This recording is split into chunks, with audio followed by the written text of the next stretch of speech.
Hello everyone and welcome to Upside Down. In today's episode I would like to share with you how you can stay productive while working at home. These are tips and tricks that work not only for 3D artists but also for other professions. I hope that you will like and enjoy this video, subscribe if you haven't subscribed yet, and let's start. First thing is to make a list of your things that you need to do for the day. Start it very simple, don't try to make a huge list, a very detailed planning for the whole day. At first you can just start with few things that you need to do, kinda like a reminder, and later on you can grow it into something that you can do a whole planning for the next couple of days, or even for the next couple of weeks. This is a great way not only to organize yourself, but also to remind yourself about certain things that you need to do. Second tip will be to keep it simple. Don't try to overwhelm yourself with too many activities. Make it more concentrated in few more essential tasks and plan the others for later. I usually try to plan some of my not so fun tasks around other tasks that I know will be more enjoyable. The next tip is a very awesome one, and it's something that everybody loves: music. Create or find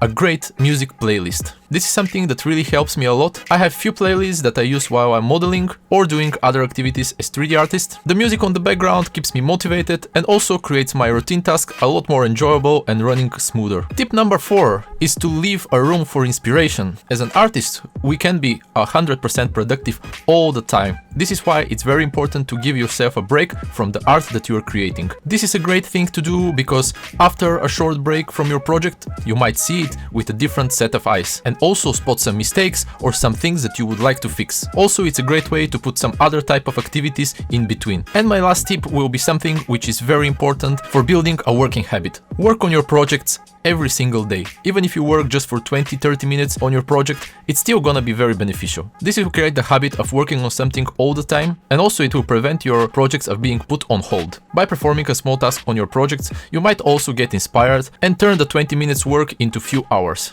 This is a tip that from my experience works great. If I just simply go and read a book or look into some art online, I can get inspired and get motivated to continue working on my project. Also, it gives me the opportunity to make some research about the projects that I'm working at the moment. Thank you for joining me today. I hope that you liked this video. I hope that the tips that I gave you will make your work more productive and will help you plan a little bit better. Like and leave a comment, and see you next time.